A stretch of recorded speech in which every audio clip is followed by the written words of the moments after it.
masih ada. Tapi kenyataannya mata mayat sudah tidak melihat lagi. Itu membuktikan sebenarnya yang melihat itu bukan mata.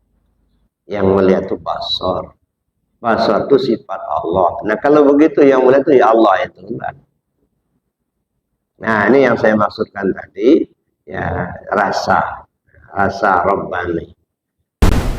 هل أتى على الإنسان حين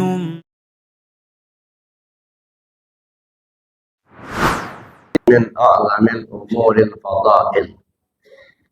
Zikir itu merupakan perkara yang teragung dari beberapa ibadah yang agung. Jadi zikir ini merupakan perkara teragung, termulia dari sekian banyak perkara yang mulia. Itu. Yang kedua, wa afdalul qurbat. Seutama-utama pendekatan kepada Allah. Jadi dari sekian banyak cara-cara pendekatan kepada Allah, maka zikir ini merupakan yang paling utama. Wa afdalul qurbat. Kemudian yang ketiga, wa awsalil wasail. Merupakan sarana yang dapat menyampaikan kita kepada Allah yang paling cepat. Nah, jadi ini yang kita bahas ini tiga ini. Inna zikra min a'zamil umuril fadail. Zikir itu merupakan perkara teragung dari beberapa perkara yang agung. Kemudian yang kedua merupakan seutama-utama cara pendekatan kepada Allah, afdalul qurbat. Nah, jadi pendekatan kepada Allah yang paling utama. Kemudian yang ketiga, wa awsalil wasail. Sarana yang dapat menyampaikan kita kepada Allah yang paling cepat. Bapak Ibu yang saya hormati, itu yang bait pertama. Sesuai dengan firman Allah, wala dzikrullahi akbar. Zikir kepada Allah itu merupakan zikir yang terbesar, terutama dari sekian banyak ibadah. Wala dzikrullahi akbar. Di dalam Al-Quran juga Allah berfirman, Bismillahirrahmanirrahim, ya ayyuhalladzina amanu dzkurullaha dzikran katsira. Wahai orang yang beriman, berzikirlah kamu kepada Allah dengan zikir yang sebanyak-banyaknya. Wasabbihu lahu bukratan wa asilan. Dan bertasbihlah kamu kepada Allah di waktu pagi dan petang. Jadi Bapak Ibu yang saya hormati, kita lihat inna dzikra min a'zamil umuril fadail. Zikir itu merupakan perkara teragung dari sekian banyak yang agung. Kalau dalam istilah lain itu afdalul zikir, fa'lam annahu la ilaha illallah. Pertama kita lihat zikir itu apa? Banyak pengertiannya. Zikir ini bisa diartikan dengan menyebut atau mengucap. Jadi kita baca Al-Quran itu zikir. Ya, kemudian kita sholat juga zikir. Kita baca istighfar juga zikir. Itu ucapan. Jadi zikir melalui ucapan. Nah zikir ini juga bisa diartikan dengan mengingat. Jadi ada yang disebut, ada yang diingat. Kalau sudah zikir yang diingat itu melalui hati. Makanya zikir ini bisa dilihat dari 4 maqam. Ada zikir di maqam syariat, ucapan dan perbuatan. Maka baca Quran zikir, sholat juga zikir, haji juga zikir. Jadi semua ucapan dan perbuatan yang diberi pahala bagi yang mengamalkan itu adalah zikir secara syariat. Nah, kemudian ada zikir di maqam tarekat. Nah, kalau urusan tarekat ini urusan hati. Jadi, kalau kita sudah bicara tarekat itu adalah urusan hati. Ya. Jadi ada syariat itu urusan zahir, maka boleh dikatakan syariat itu jalan bagi tubuh. Supaya tubuh kita ini tahu mana yang halal, mana yang haram, mana sah, mana batal. Supaya tubuh kita selamat. Sebab kalau aturan tubuh ini diikuti, tubuh menjadi selamat. Kalau dilanggar, dia tidak selamat. Misalnya begini, maling itu dilarang. Lalu ada orang yang melakukan maling. Ya, entahlah maling ayam atau maling duit. Ya. Kalau maling tingkat tinggi kan orang sebut itu bukan maling, korupsi. Maling itu lah. Ya, ngambil hak orang, jadi maling. Ya. Jadi kalau dia lakukan maling, nanti ketangkap sama orang dikepung, berdarah-darah kan nggak selamat. Dia maling duit, katakanlah korupsi, gitu ya.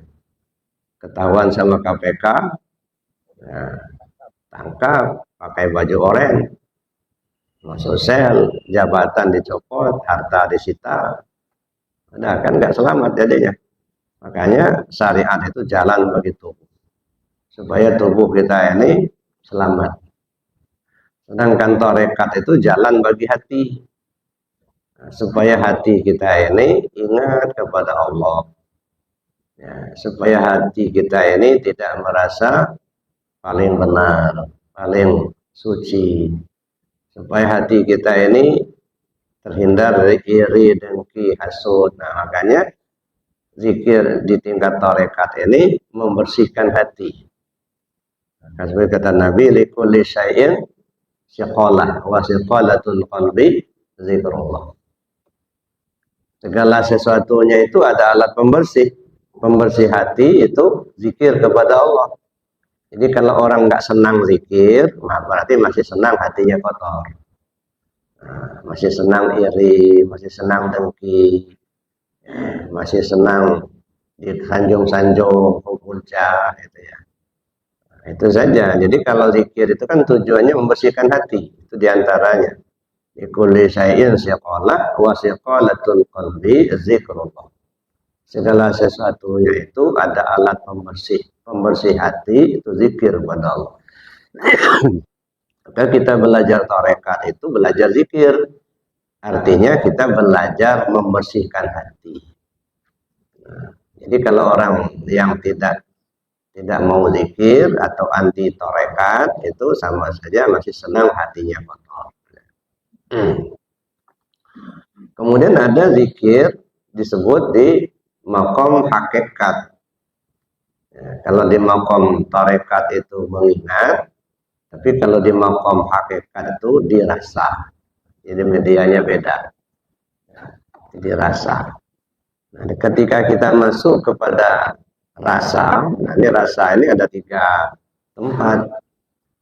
Ada rasa pada tubuh, ada rasa pada ruh, ada rasa pada rahasia. Atau disebut dengan rasa jasmani, rasa rohani, rasa robbani. Itu 3 macam rasa. Misalnya dipencet sakit, nah itu rasa jasmani. Kemudian rindu, sayang, benci, itu rasa rohani. Dalam kajian ini bukan ini yang dimaksud rasa dalam kajian hakikat. Tetapi maksudnya rasa robbani. Rasa robbani ini artinya hilang rasa kehambaan, isbat rasa ketuhanan. Nah, jadi tidak lagi kita yang merasakan, ya, tetapi sudah dikembalikan kepada Allah.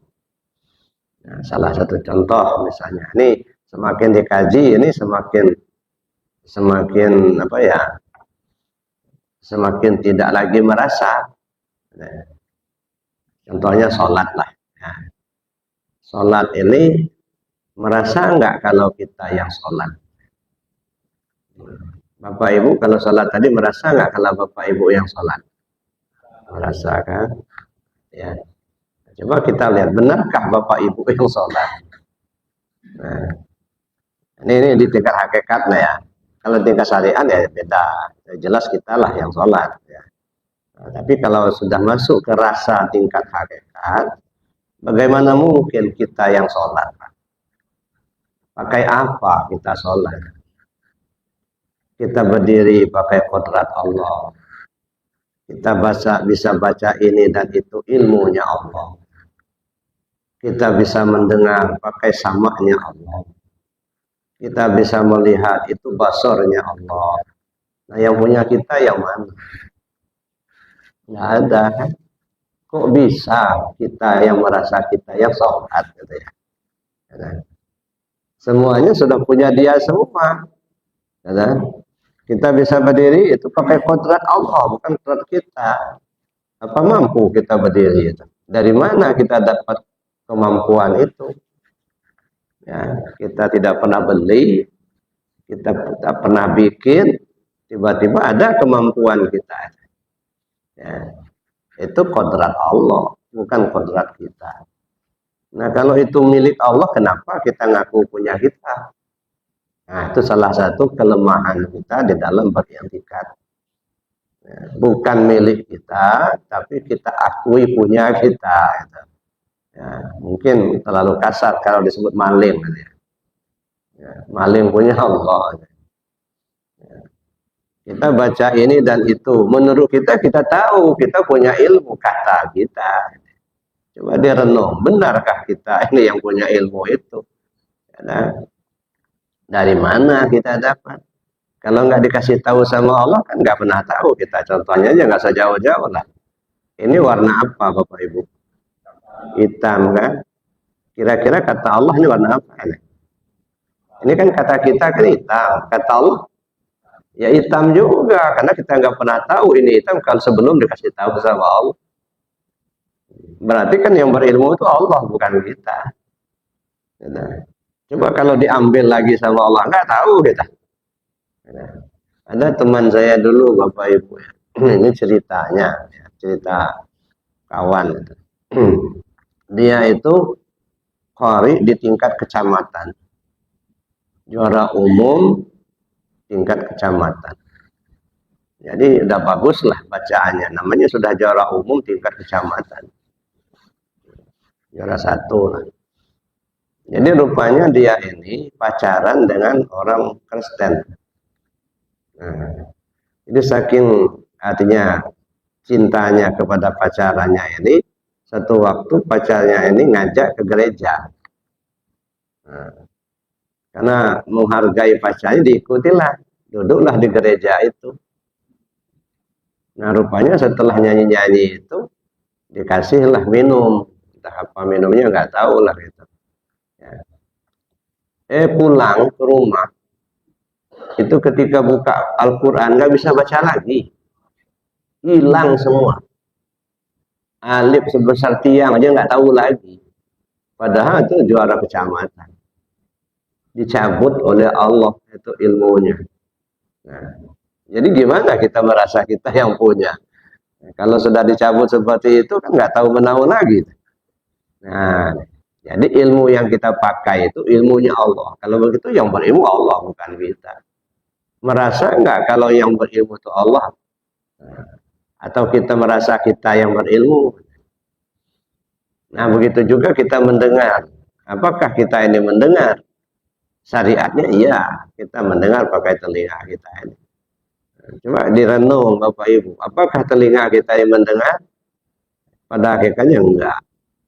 Yang mendengarnya kan bukan telinga. Buktinya bukan telinga yang mendengar, coba perhatikan mayat. Mayat itu masih punya telinga, cuman telinga mayat sudah tidak mendengar lagi. Nah itu menunjukkan bukan telinga yang mendengar. Yang mendengar itu sama. Sama itu sifat Allah. Berarti Allah itulah yang mendengar itu. Ya. Melihat, mata kita melihat, kata kita begitu syariatnya. Coba direnung lagi, benarkah mata kita ini melihat? Nah kalau mata kita ini melihat, mestinya mayat masih bisa melihat. Karena mata mayat nggak copot, masih ada. Tapi kenyataannya mata mayat sudah tidak melihat lagi. Itu membuktikan sebenarnya yang melihat itu bukan mata. Yang melihat itu basar. Basar itu sifat Allah. Nah kalau begitu yang melihat itu ya Allah itu. Nah ini yang saya maksudkan tadi, ya rasa Rabbani. Jadi tidak lagi merasa kita yang sholat. Kalau masih merasa kita yang sholat, itu berarti kita belum sampai ke puncak. Ya, masih di syariat itulah, belum masuk ke dalam. Padahal kan kata Rasul SAW, as-sholah mi'rajul mu'minin. Sholat itu mi'rajnya si al-mu'min. Nah, di sholat itulah mi'raj. Ya, mi'rajul mu'minin, naiknya si al-mu'min. Siapa si al-mu'min? Ruh kita. Jadi ruh itu namanya al-mu'min. Al-mu'min miratul mu'min. Si al-mu'min itu cerminan daripada si al-mu'min. Jadi al-mu'min pertama itu ruh kita. Al-mu'min kedua itu salah satu nama Allah. Ya. Jadi al-mu'min miratul mu'min artinya ruh kita cerminan dari Allah. Nah, ya. Atau boleh dikatakan bayang-bayang atau mazhar. Ya. Ruh kita itu makanya oleh ruh min amri rabbi. Katakan hai Muhammad, urusan ruh itu urusan Tuhanku, itu bayang-bayang. Ya, jadi ruh itu bukan punya kita nggak punya ruh enggak. Ruh itu punya Allah. Ya. Panafakhtu fihi min ruhi. Kutiupkan ruhku, kata Allah. Ketika jasad Adam itu sudah sempurna, panafakhtu fihi min ruhi. Kutiupkan ruhku. Ruhnya Allah, bukan ruhnya Adam. Ya. Begitu juga ketika janin di kandungan ibu, sampai waktunya Allah tiupkan ruh. Masuklah ruh ke janin, ke tubuh. Jadi tubuh itu ibarat rumah-rumahnya ruh. Ya. Jadi tubuh kita ini rumah-rumahnya. Ya, dan makanya dia tidak punya kemampuan secara mutlak. Walaupun punya mata, tapi mata tak melihat. Mata itu rumah-rumahnya basar. Walaupun punya telinga, tapi telinga tak mendengar. Kenapa? Karena telinga itu rumah-rumahnya sama. Ada ya. Walaupun punya tubuh, tapi tubuh tak hidup. Kenapa? Karena tubuh ini rumah-rumahnya ruh. Ada ya. Jadi casingnya, bajunya. Maka kalau tubuh ini sudah nggak dipakai ruh lagi, nah mati namanya. Jadi yang mati itu tubuh, bukan ruh. Kalau ruh kita ini nggak pernah mati, nah itulah diri kita yang sebenarnya, ruh kita itu. Kalau ini mah pakaiannya di dunia. Nanti kalau ruh kita kembali, ya dia lepaskan dari tubuhnya sudah tak bisa berbuat apa-apa, mati kata orang. Nah, jadi kalau mati itu artinya ya jasad tidak punya ruh lagi. Nah, tapi kalau diri kita yang sebenarnya itu ruh itulah. Dia tidak pernah kenal mati. Maka nggak ada yang mati dari awal mula dijadikan sampai hari ini, bahkan sampai hari kiamat. Nggak ada ruh yang mati. Wala taqulu lima yuqtalu fi sabilillahi amwat bal ahya walakin la tash'urun. Jangan kamu kira orang yang terbunuh di jalan Allah itu mati. Mereka hidup, cuman kamu nggak tahu. Yang terbunuh di jalan Allah, mana yang disebut jalan Allah? Ketetapan Allah. Ada yang meninggalnya karena sakit, ada meninggal karena tabrakan, ada yang meninggal karena tenggelam, ada yang meninggal karena dibunuh. Itu semuanya jalan Allah. Namanya bahasa umumnya, apapun penyebab kematiannya, sebenarnya ruh itu tidak mati. Ya. Cuman kita nggak tahu. Kenapa nggak tahu? Ya nggak kelihatan. Ya, yang kelihatan jasad. Nah sekarang jasad sudah ditinggalkan sama ruh. Ruhnya sudah pergi. Makanya jasad itu disebut mati. Jadi kalau bicara mati itu artinya ruh menanggalkan jasad. Nah, cuman di kita ini kadang-kadang lebih mengutamakan jasadnya ketimbang ruhnya. Padahal yang merasakan susah senangnya dalam perjalanan hidupnya itu adalah ruh kita itulah. Dan dialah yang akan bertanggung jawab langsung kepada Allah. Karena ruh kita itulah yang pernah ketemu Allah. Kalau jasad tidak pernah ketemu, enggak ada. Maka Bapak Ibu yang saya hormati, maka kalau zikir di tingkat hakikat itu tadi adalah dirasa. Rasanya disebut rasa Rabbani. Hilang rasa kehambaan, isbat rasa ketuhanan. Dan inilah yang digali, dipahami dalam kajian-kajian hakikat. Nah, supaya tidak lagi terasa bahwa kita yang ada. Tidak lagi terasa kita yang punya. Ya. So, salah satu yang membuat kita tersiksa itu adalah merasa memiliki. Itu membuat kita tersiksa. Nah, makanya di dalam kajian tasawuf itu kita mengenal ada yang namanya menghilangkan sangkutan, mengembalikan pinjaman. Nah, mengembalikan pinjaman itu tadi, apa yang dipinjamkan oleh Allah kepada kita, itu kembalikan. Wa anfiqu mimma razaqnakum min qabli an ya'ti ahadakumul maut. Serahkan apa yang sudah Allah berikan kepadamu sebelum kematianmu datang. Nah, cuman di kita ini kadang-kadang kalau sudah bicara infak, konotasinya ke duit gitu. Padahal dalam ayat ini tidak bicara masalah duit. Wa anfiqu mimma razaqnakum. Infakkan apa yang sudah kami berikan kepadamu. Nah, yang sudah diberikan Allah kepada kita ini kan banyak. Ada yang di dalam diri, ada yang di luar diri.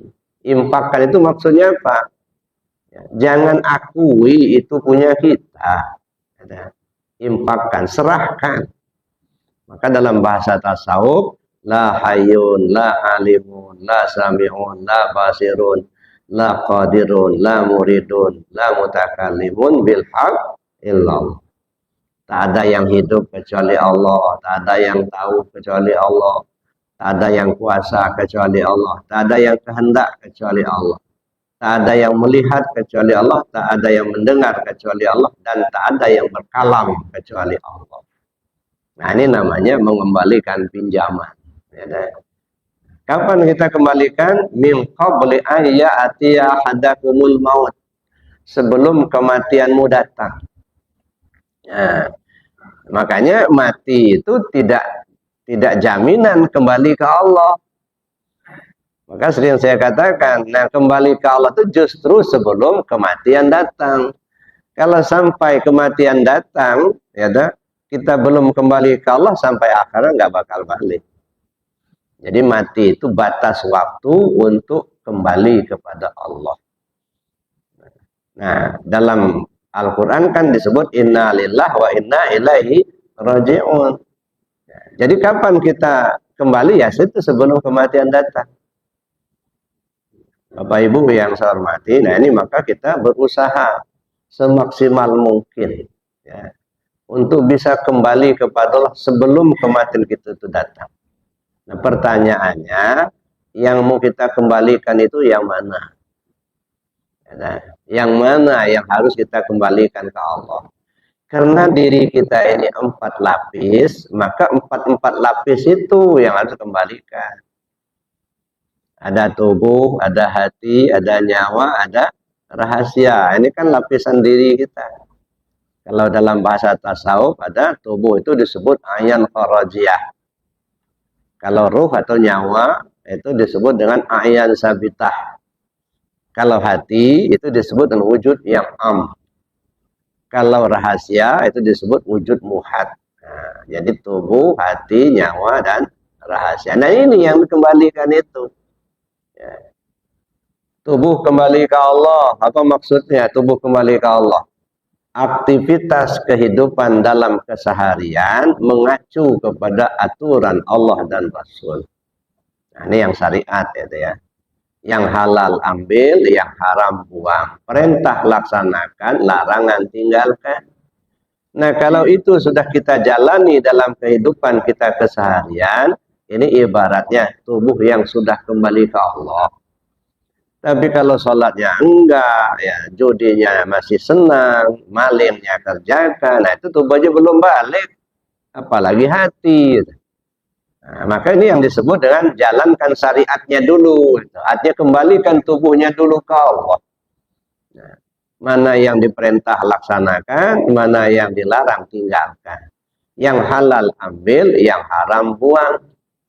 Cuman di kawan itu kadang-kadang ya, yang cari yang haram aja susah katanya, apalagi yang halal katanya. Ujung-ujungnya halal haram hantam saja. Nah, itu yang harus diusahakan ya.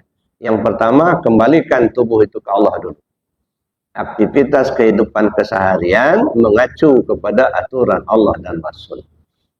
Nah, yang kalau ini sudah berhasil, nah tinggal kita mengembalikan yang kedua, hati kembalikan ke Allah. Hati itu bukan milik kita, Bapak Ibu. Kita nggak punya hati, nggak. Hati itu punya Allah. Makanya hati itu ada dua macam. Ada hati fisik, ada hati fisikis. Ada hati tubuh, ada hatinya ruh. Ada ya. Kalau hatinya tubuh itu lambangnya jantung. Makanya dalam hadis disebutkan, ala inna fil jasadi mudghah. Idza salahat salaha jasadu kulluh wa idza fasada jasadu kulluh. Ala wahyal qalb. Ketahuilah di dalam tubuh Adam itu ada segumpal darah. Yang kalau dia baik, baik sekujur tubuh. Kalau dia jelek, jelek sekujur tubuh. Itulah hati. Itu namanya hati fisik. Lambangnya jantung. Nah, jantung itu lambang hati. Gitu ya. Nah, kenapa kalau yang baik dia baik sekujur tubuh, kalau jelek dia jelek sekujur tubuh? Karena jantung kita ini mengambil sari makanan yang kita asup, lalu diolah sedemikian rupa. Sehingga menjadi dua macam zarah darah. Yaitu zarah darah merah dan zarah darah putih. Nah, ketika penyebaran zarah darah merahnya sempurna ke sekujur tubuh, maka tubuh kita menjadi bertenaga, bersemangat. Tapi ketika penyebaran zarah darah merahnya tidak sempurna, maka tubuh kita menjadi lemah, lesu, letih, lesu. Nah, jadi kan tidak sempurna. Nah, yang kedua zarah darah putih. Kalau penyebaran zarah darah putihnya sempurna ke sekujur tubuh, ya, maka tubuh kita menjadi imun. Bibit penyakit di dalam tidak berkembang, di luar tidak mudah datang, tidak mudah masuk. Tapi kalau penyebaran zarah darah putihnya tidak sempurna, maka bibit penyakit di dalam itu mulai berkembang, yang di luar gampang masuk. Nah, jadi boleh dikatakan zarah darah putih itu ibarat tentara penjaga perbatasan. Nah, ya. Nah, makanya kalau penyebaran zarah darah putihnya itu tidak sempurna, nah, kanker mulai muncul, tumor muncul, kista muncul, gitu ya. Karena tidak sempurna. Maka itu kata Nabi, idza salahat salaha jasadu kulluh wa idza fasada jasadu kulluh. Kalau dia baik, baik sekujur tubuh. Kalau dia jelek, jelek sekujur tubuh. Itulah hati. Itu lambangnya jantung. Itu disebut dengan hati fisik. Ada yang hati fisikis. Hatinya roh. Nah, dia tidak ada lambang. Cuman dia berlapis. Nah, sesuai dengan hadis kursi. Allah berfirman, ya, bana itu fi jawfi Adam qasran wa sammaituha sadran.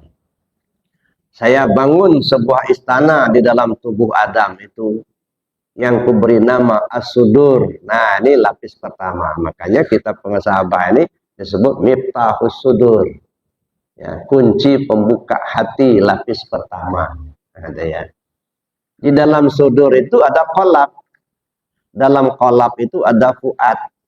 Dalam fuad itu ada saqaf. Dalam saqaf itu ada luban. Dalam luban itu ada sir. Dalam sir itu ada sirusir. Dalam sirusir itu ada nur. Dalam nur itu ada aku, kata Allah. Yang tidak ada Tuhan selain aku. Itu lapis ke-9. Itu makanya kalau kita haji, mesti wukufnya tanggal 9. Nah, karena itu isyarat sudah sampai ke lapis 9. Gitu.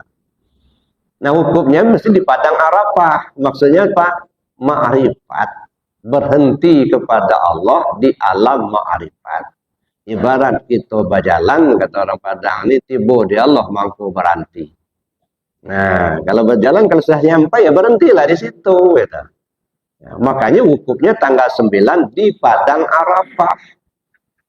Nah, setelah wukuf di Padang Arafah, kemana kita? Ke Muzdalifah. Untuk apa? Ngambil batu. Ya. Gunanya apa? Berangkat ke Mina melontar. Jamratul Ula, Usto, Qabah. Nah, jadi itu melontar. Apa maksudnya? Kalau orang sudah berada di puncak, orang sudah ma'rifat, di barat naik itu sudah ada di puncak. Hanya dua kemungkinan. Bertahan, kalau enggak turun. Kan enggak mungkin naik lagi, karena sudah ada di puncak. Nah, iblis itu selalu berusaha supaya menurunkan derajat kita ini ke tingkat yang paling rendah. Itu usaha iblis. Ya, kan ada ceritanya itu. Ketika Allah menyuruh para malaikat dan iblis untuk sujud kepada Adam, fasajadu illa iblis. Para malaikat sujud semua. Yang nggak mau si iblis inilah. Ya, kan? Masa Adam itu baru lahir kemarin, gua suruh sujud. Iblis ini, si Azazil itu kan pemimpin presidennya iblis itu kan Azazil namanya. Itu pernah menjadi presidennya para malaikat selama berapa tahun itu? 40.000 tahun. Berapa periode itu? 40.000 tahun jadi presidennya iblis sama malaikat. Si Azazil itu. Ya, nah sekarang ada Adam baru lahir disuruh Allah mau sujud sama Adam. Mana mau dia? Nah makanya sombong. Ya. Jadi kalau kita tampilkan sifat kesombongan, berarti kita lagi memakai bajunya iblis. Ya. Nah, karena tidak mau mengikuti perintah Allah, maka Allah ya turunkan titah penghuni neraka buat selamanya. Ya, nah, titah sudah turun, tak mungkin akan ditolak, maka iblis mengajukan usul. Fabima aghwaytani la aqudanna lahum siratakal mustaqim. Tsumma la'atiyannahum min baini aydihim wa min khalfihim wa an aymanihim wa an syama'ilihim fala tajidu aktsarum syakirin. Ya Allah, kata iblis, karena engkau telah mengutus saya akan duduk di tengah jalanmu yang lurus itu. Saya akan goda Adam itu sampai ke anak cucunya hingga hari kiamat.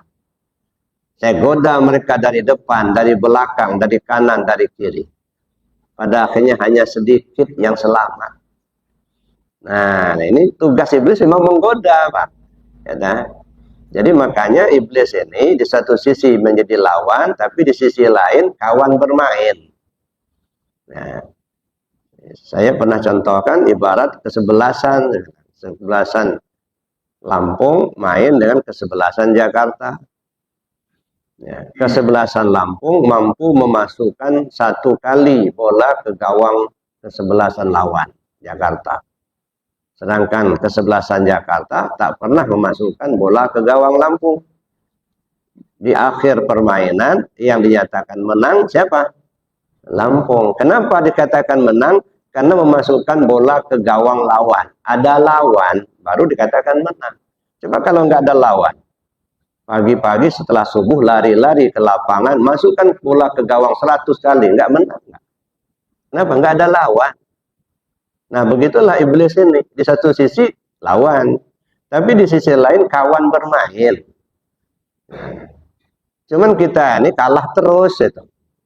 Sering kalahnya ketimbang menangnya. Ya, karena memang iblisnya gak licik dia. Dia ngajak kita bermain, tetapi dia ngelihat kita nggak ngelihat dia. Nah, ini susahnya nih. Nah, makanya banyak yang kalah. Ya, dah. Begitu disuruh hayya ala sholat, iblis nyuruh selimutin aja katanya. Nah, tidur terus dia. Nah, jadi itu Bapak Ibu ya, akan digoda oleh iblis itu dari depan, dari belakang, dari kanan, dari kiri. Hanya sedikit yang selamat. Makanya Allah perintahkan wazkur rabbaka fin nafsik tadarruan wa khifatan wa dunal jahri minal qawli bil ghudwi wal asal wa la takum minal ghafilin. Sebut nama Tuhanmu pakai hatimu dengan rasa rendah diri, rasa takut kepada Allah tanpa bersuara. baik di pagi hari, di sore hari, siang, malam, sehat, sakit, lapang, sempit, di darat, di laut, di udara, di mana saja, kapan saja. Wala takum minal ghafilin. Awas, jangan sampai lalai. Ini penekanannya. Ya, Allah tegaskan, jangan lalai. Begitu kita lalai sedikit aja, iblis langsung masuk. Nah, kalau iblis sudah masuk, nah kita gampang tergoda. Nah, kan ada kisahnya itu. Satu ketika Rasulullah SAW itu masuk masjid. Nah, di pintu masjid itu ada seorang laki-laki lagi duduk di pintu. Ditegur sama Rasul. Jangan duduk di pintu, masuk, kalau enggak keluar. Nah, mendengar ada suara, nengoklah si laki-laki tadi. Rupanya Rasul yang datang. Nah, laki-laki tadi langsung ngomong, "Ya Muhammad, ada apa?" "Saya ini iblis." "Iblis?" "Iya." "Kenapa kamu duduk di pintu?" "Dari tadi saya ingin mengganggu orang yang sedang sholat di dalam itu. Cuman terus terang, saya takut sama yang lagi tidur di sampingnya itu." Kata Rasul, "Kamu takut sama orang tidur, tak takut sama orang sholat. Kenapa?" "Ya Muhammad, kalau yang tidur itu badannya saja yang terbujur, hatinya ingat terus sama Allah. Aku takut nggak bisa dekat. Kalau dekat saya hancur saya, kebakar saya. Tapi kalau yang sholat itu badannya saja yang tukang tunggik itu, hatinya kemana-mana. Nah, ini makanan saya ini." Ya Allah. Jadi iblis itu lebih takut sama orang tidur tapi hatinya zikir, ketimbang orang sholat tapi hatinya tak ingat Allah.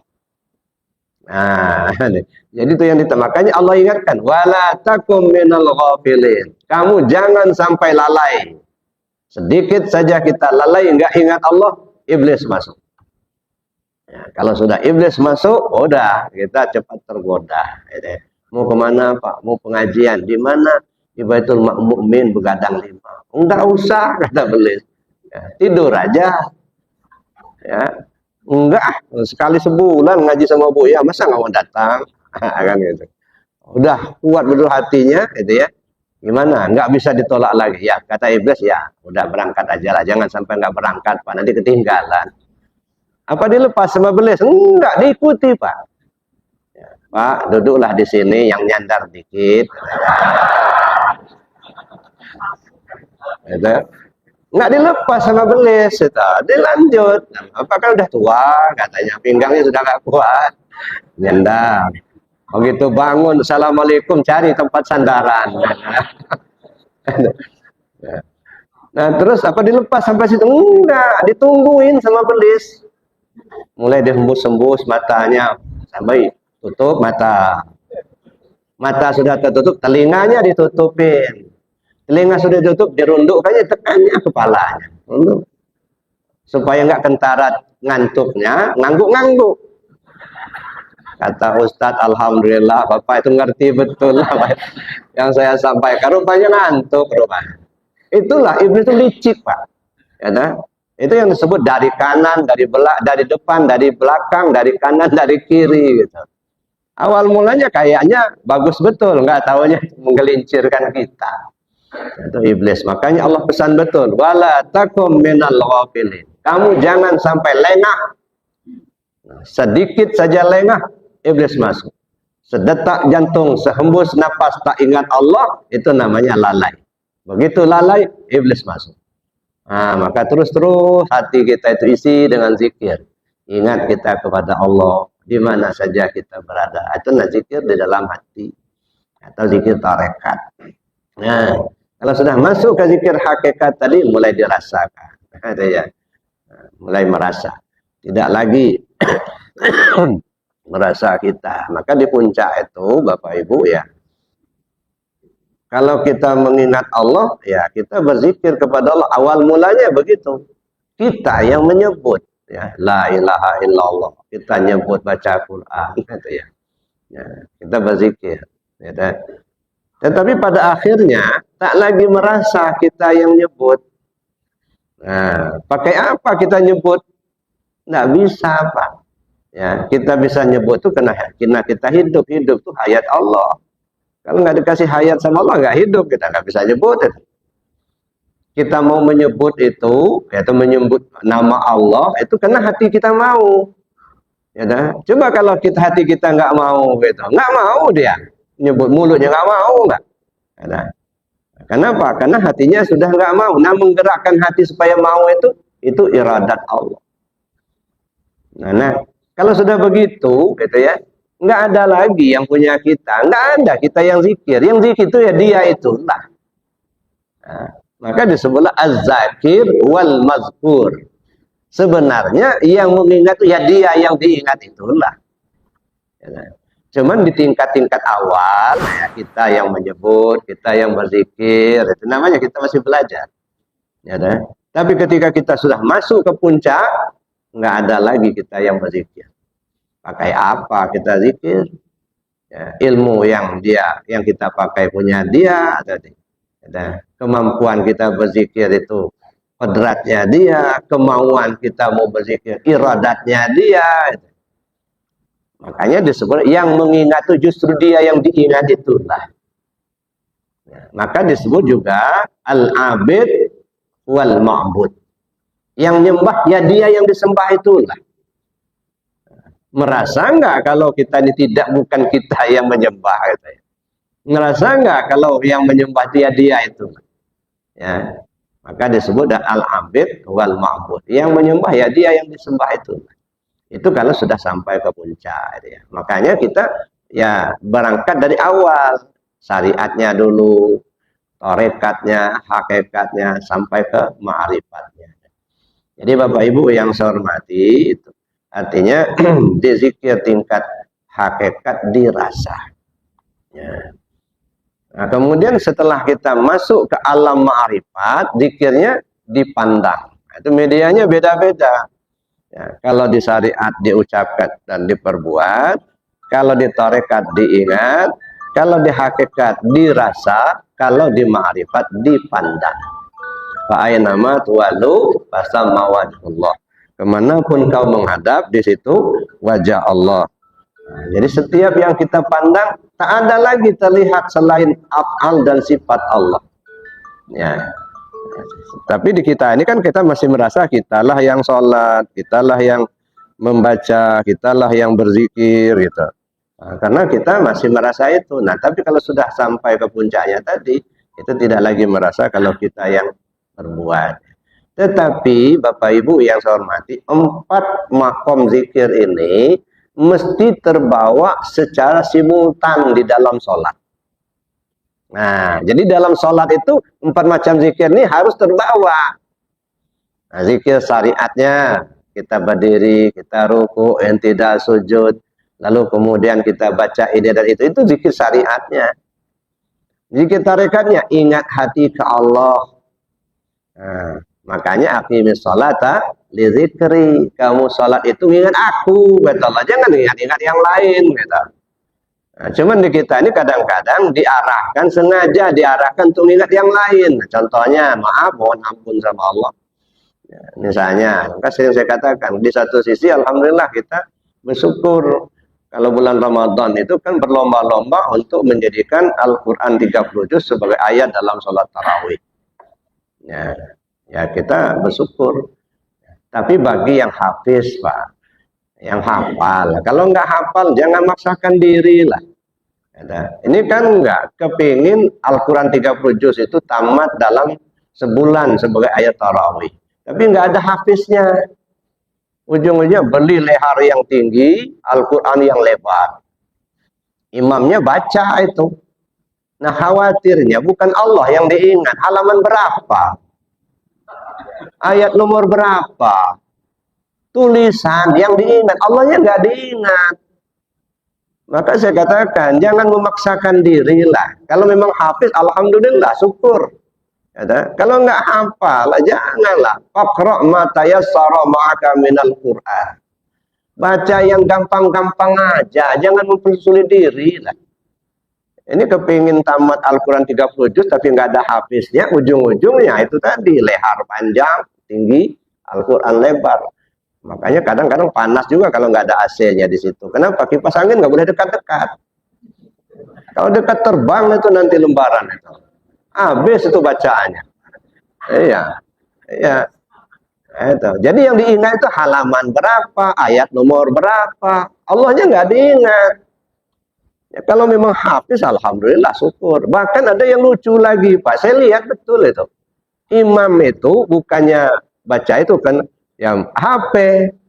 Ghairil maghdubi alaihim waladdallin. Amin kata jemaah. Mulai dia baca ayat dah HP-nya. Begitu selesai kantongnya lagi Allahu Akbar. Ini sudah bergerak-gerak nih. Masya Allah. Maka saya bilang ya kalau nggak hafal jangan maksakan diri lah. Kalau nggak cari imam yang hafiz gitu. Supaya lebih sempurna. Nah itu Bapak Ibu. Jadi 4 macam zikir itu terakumulasi ketika sholat. Ingat hati ke Allah. Dirasa. Tidak lagi merasa kalau kita yang sholat. Dipandang. Nah, makanya rukun sholat yang 13 itu ya, terdiri dari 3 bagian. Ada qauli, ada fi'li, ada qalbi. Yang qauli takluk kepada sama, yang fi'li takluk sama basar, yang qalbi takluk sama ilmu. Apa itu maksud takluk? Artinya qauli takluk kepada sama, didengarin apa yang dibaca. Ya, jangan hanya ngerocos saja mulutnya tapi telinganya nggak ngedengar. Nah, begitu juga rukun fi'li takluk kepada basar. Artinya apa? Gerak-gerik tubuh kita dilihat oleh mata kita. Bapak Ibu kalau sholat berdiri apa duduk? Berdiri. Dari mana Bapak Ibu tahu kalau sedang berdiri? Karena dilihat sama mata kita, tubuh kita berdiri. Telinga nggak tahu nggak tubuh berdiri. Yang dia tahu mendengar. Makanya apa yang diperbuat oleh tubuh dilihat. Apa yang diucapkan dari mulut didengar. Itu namanya takluk. Takluk kepada basar. Bari yang rukun qaulinya, rukun fi'linya dilihat oleh mata. Nah, rukun qalbinya diketahui oleh hati. Nah, itu Bapak Ibu yang saya hormati. Jadi terakumulasi itu ya. Nah, kemudian Bapak Ibu, nah itu masalah zikir. Makanya disebut inna dzikra min a'zamil umuril qada'il. Bahwa zikir itu seagung-agung dari sekian banyak yang agung. Teragung itu zikir. Nah, ingat pada Allah. Maka ingat atau zikir ini kalau boleh dikatakan lebih wajib daripada sholat. Ya, sholat syariat ini, sholat 5 waktu itu lebih wajib. Kenapa lebih wajib? Itu tadi iblis ya lebih takut orang tidur tapi hatinya ingat Allah ketimbang orang sholat tapi hati tak ingat sama Allah. Gitu. Ya. Jadi makanya zikir itu lebih wajib daripada sholat 5 waktu. Ya. Nah, cuman sholat itu mesti ada zikir. Jangan sampai ada sholat secara syariat, zikirnya nggak ada. Nggak takut, nggak belis. Makanya walaupun rajin betul sholatnya, tapi kalau di dalamnya nggak berisi, Pak, itu namanya patung. Gitu. Nyembah patung. Nah, maka nggak heran kalau rajin betul sholatnya, tapi maling rajin juga. Gitu. Bohongnya rajin juga. Nah, kenapa? Ya nggak berisi. Al-a'mal suwarun qa'imatun wa arwahuha wujudu siril ikhlasi fiha. Itu kata Syekh Athaillah dalam kitabnya Al-Hikam. Nah, seluruh amal perbuatan yang kamu lakukan tidak ubahnya seperti patung. Ya, mana patung? Ada mata tak melihat, ada telinga tak mendengar, kecuali ada ruhnya. Ruhnya itu apa? Sirrul ikhlas, rahasia ikhlas. Apa rahasia ikhlas? Zikir. Zikir menimbulkan ikhlas, ikhlas menghidupkan amal. Jadi kalau tidak ada zikir, tidak mungkin bisa ikhlas. Kalau tidak ikhlas, amalnya nggak hidup, patung. Jadi sholat tidak ikhlas, patung sholat. Sedekah tidak ikhlas, patung sedekah. Ya, jangan sampai bikin patung, kata Nabi SAW.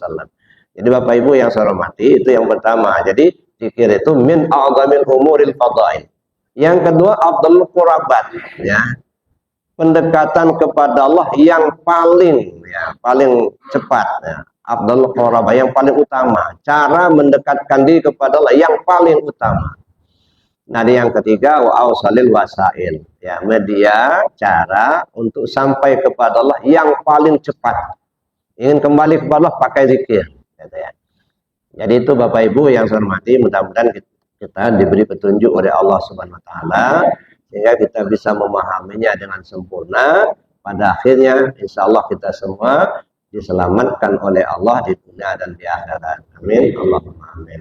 Baik Bapak Ibu, karena kita dibatasi oleh waktu, saya kira cukup demikian. Namun kalau masih ada waktu, kalau ada yang mau tanya silakan. Ada waktu, masih ada waktu nggak? Masih. Silakan Pak. Kalau ada yang masih remang-remang, ya silakan.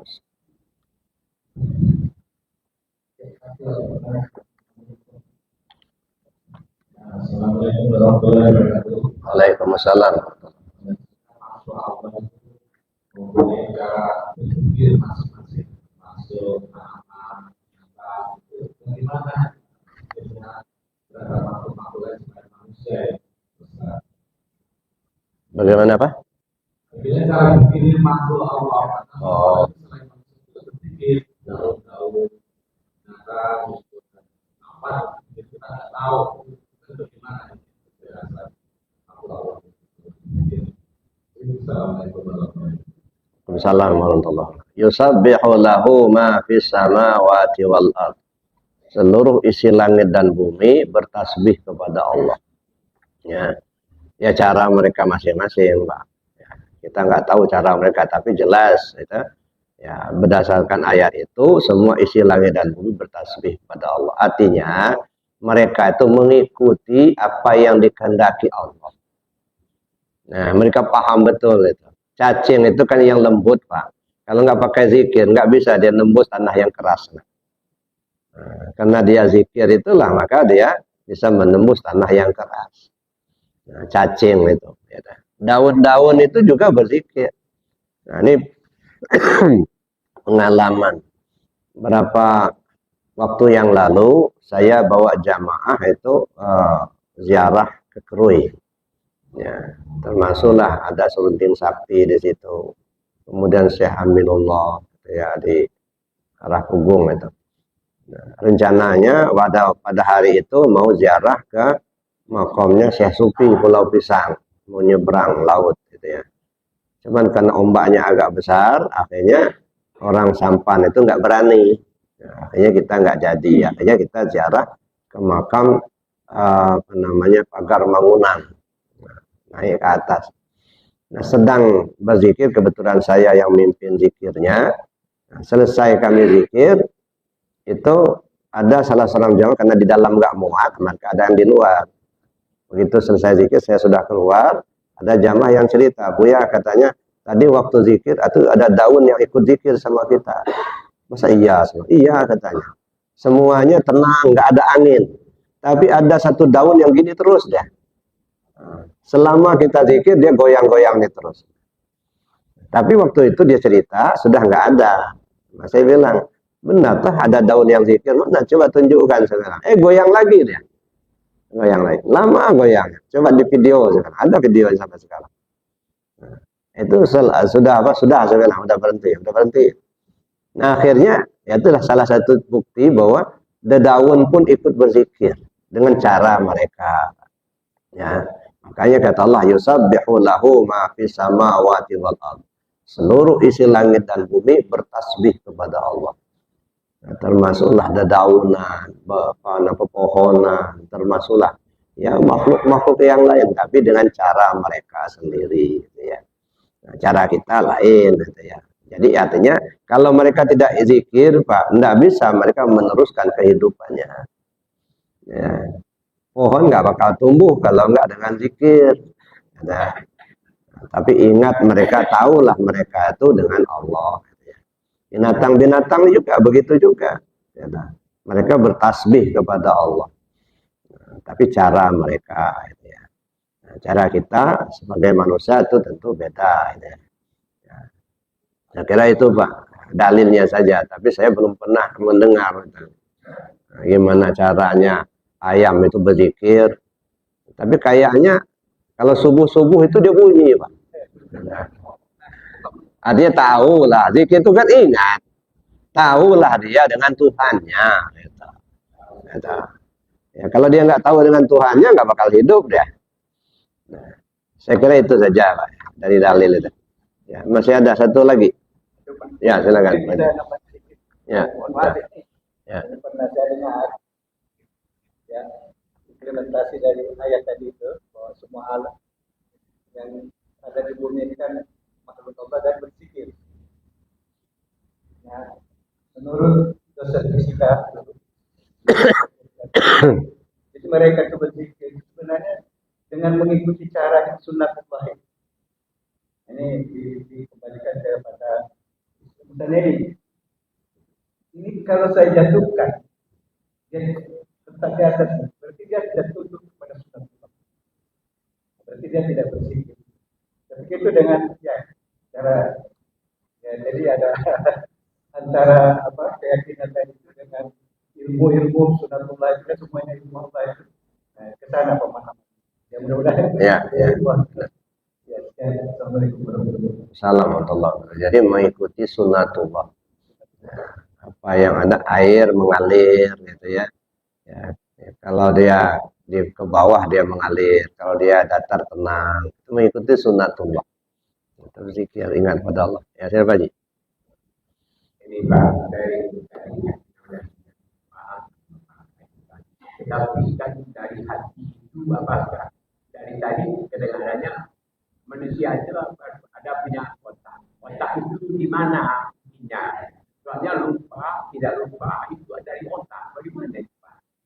Kalau tidak jalan, kalau kita nggak ada otaknya nggak jalan lagi, nggak ingat lagi Ya. Apakah itu otak itu sama dengan jalan dengan hati atau bagaimana? Ya, makasih. Saya Pak. Jadi otak ini juga alat untuk berpikir. Nah, jadi ada dua alat yang diberikan Allah, ada alat fisik, ada alat fisikis. Alat fisik ya otak, akal, otak berjalan atau bekerja namanya berpikir. Hasil berpikir tahu ilmu namanya. Nah, tapi ada alat yang kedua hati. Itu alatnya ruh. Gitu ya. Jadi kalau otak ini alatnya tubuh, sedangkan hati alatnya ruh. Gitu ya. Tapi itu semuanya kan sekedar alat, sama dengan mata, sama dengan telinga. Gitu ya. Kalau mata itu kadang-kadang sudah rabun, sudah tak melihat lagi. Gitu. Kenapa? Ya rumahnya udah rusak, Pak. Kalau rumahnya sudah rusak, ya sudah. Ya otak-otak itu sel-selnya ada yang sudah putus. Ya, makanya kalau basor misalnya, ya basor itu kan penglihatan. Yang itu siapa? Si basirun. Ya, tempatnya di mana? Di mata. Jadi kalau mata itu sudah rusak, maka si basornya pergi, Pak. Si sama itu pendengaran di telinga. Kalau telinganya rusak, maka si samanya pergi. Begitu juga otak. Ada sel-selnya yang putus, itu ya nggak sempurna, dia nggak berpikir lagi dia. Ya, makanya di Suryalaya itu ada namanya inabah, Pak. Yang inabah itu kan banyak orang yang terkena narkoba, itu ya. Ada yang stres, itu kan, yang nggak waras. Kan. Kenapa otaknya sudah nggak jalan?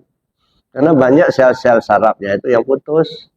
Nah, cuman kalau orang sakit kena narkoba itu kayaknya lebih gampang pulihnya ketimbang sakitnya itu karena salah amalan ilmu. Nah, kalau kena narkoba itu ibarat sel-sel sarafnya putus, itu akan kembali setelah dia dibawa zikir. Makanya inabah di Suryalaya itu obatnya cuma zikir, Pak. Mandi tengah malam zikir, nggak pakai pel-pel, enggak. Hanya zikir, mengembalikan itu. Ya, tapi kalau orang stres karena salah jalan ilmunya, karena salah amalan, nah ini yang agak susah. Ya karena sudah salah jalan, bukan selnya yang putus, jalan yang sana mengembalikan ini yang agak susah. Nah, jadi itu Pak. Jadi otak itu kan alatnya ruh untuk berpikir. Jadi yang sebenarnya yang bekerja itu ruh itulah. Maka nama ruh itu banyak. Ya, kalau dia memahami hati namanya, kalau dia membedakan akal namanya, itu di otak. Ya. Tapi kalau dia punya keinginan nafsu namanya, nah kalau dia menyerap ke seluruh tubuh jiwa namanya, atau nyawa namanya. Kalau tiba di mata, basor namanya. Kalau tiba di telinga, sama namanya. Ya ruh itulah sebenarnya. Nah, itu ya. Jadi gitu. Jadi otak itu, ya kenapa dia tidak lagi sempurna? Ada ada alatnya yang rusak, Pak. Yang putus-putus. Ya. Nah, makanya dijaga. Sel-sel sarafnya itu ada yang sudah rusak, gitu ya. Makanya dia tidak bekerja. Sebenarnya yang ingat, yang nggak ingat itu ya roh itulah. Pada awal, pada akhirnya gitu ke sana. Cuman itu tergantung alatnya masih bagus apa sudah rusak. Nah, seperti basor. Si basirunnya tetap ada di dalam, Pak. Si basirunnya, basornya yang dicabut. Kenapa? Rumahnya rusak. Ya. Sama itu di telinga. Yang di dalam itu sami'un namanya. Nah, tapi ketika dia mendengar disebut sama. Si sama itu apa? Si sami'un itulah. Ya, makanya sama itu berangkat dia kalau rumahnya udah rusak. Makanya jangan dikerok-kerok terus telinga itu. Ya, nanti rusak bocor rumahnya itu samanya berangkat, Pak. Ya, nah, tapi si sami'un ada di dalam. Ya, si basirun ada di dalam. Nah, kadang-kadang ya si sami'un ini ada di dalam itu, gitu ya. Nah, tetapi samanya sudah nggak ada. Ya, begitu juga basirun ada di dalam, ya, tapi basornya sudah pergi. Makanya kalau orang buta itu kadang-kadang penglihatannya lebih tajam. Kenapa? Penglihatannya pakai sami'un, pakai basirun, ya, tidak basor lagi. Cobalah sekarang ini aja. Kalau di sebalik dinding ini kan sudah nggak kelihatan lagi kan, nggak kelihatan sama basor, gitu ya.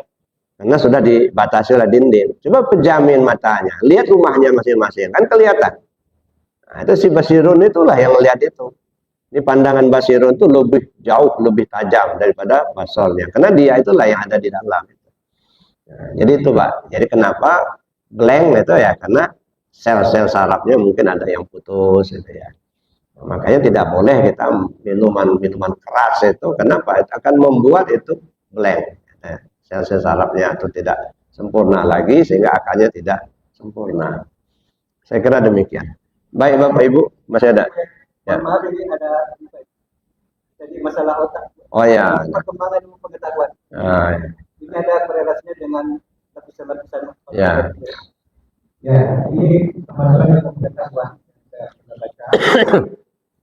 Jadi penelitian, kalau tadi Ibu ya mengatakan lapisan hati itu ada 9 ya.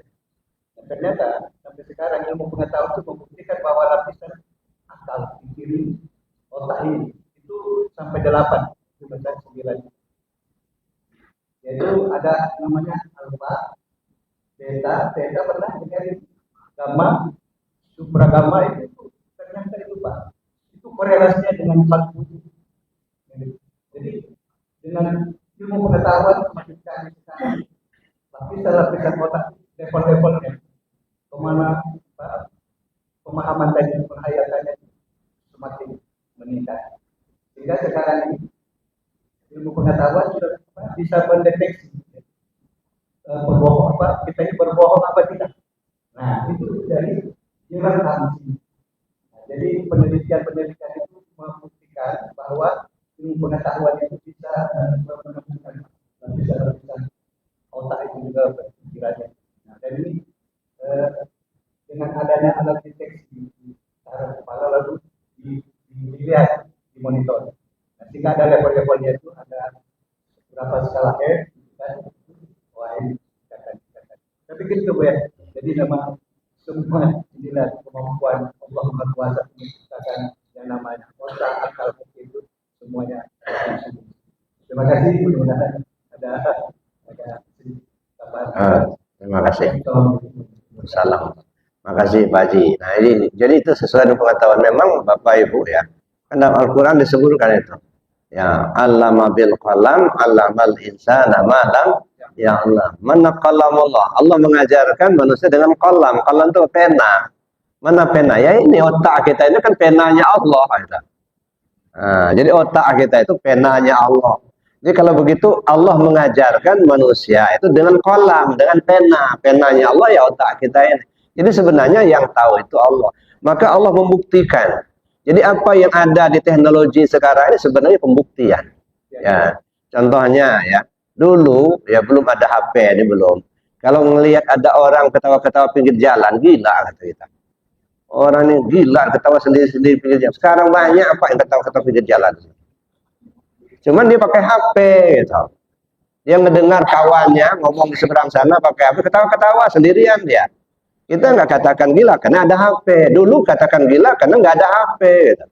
Orang gila kan begitu juga, dia ketawa karena ada yang didengarnya, ya, ada yang dilihatnya, maka ketawa-ketawa sendiri dia. Ya, dulu kita nggak percaya, masa iya orang bisa ngomong jarak jauh gitu ya. Dulu ada kiai yang ngomong nanti di akhir zaman kotak itu bisa bunyi katanya, bisa ngomong. Mana ada kotak bisa ngomong? Ternyata benar Pak, TV itu kan kotak itu ngomong dia. Jadi teknologi itu sekarang ini Allah memberikan bukti. Nah ini loh, kalau nggak percaya. Cuman orang kadang-kadang semakin diberi bukti oleh Allah, semakin nggak percaya sama Allah. Nah itu kenapa? Ngaku dirinya sudah pinter gitu. Nah makanya diperlukan tauhid itu. Sekarang ini kan kelemahan kita di tauhid itu Pak. Nah kalau di syariatnya ini alhamdulillah lah sudah berkembang begitu pesat. Tapi di tauhid ini yang kita ketinggalan. Yang kita perlu gali lebih jauh. Ya, mudah-mudahan Allah memberi petunjuk sama kita. Amin Allah amin. Saya kira demikian Bapak Ibu, karena kita dibatasi waktu, mari kita tutup dengan doa dan kafarat majelis. Bismillahirrahmanirrahim. Allahumma inni astaudi'uka ma 'allamtani wardudhu ilayya inda hajati ilaihi wa la tansani ya rabbal alamin. Subhanakallahumma wa bihamdika asyhadu an la ilaha illa anta astaghfiruka wa atubu ilaik. Assalamualaikum warahmatullahi wabarakatuh. هل أتى على الإنسان حين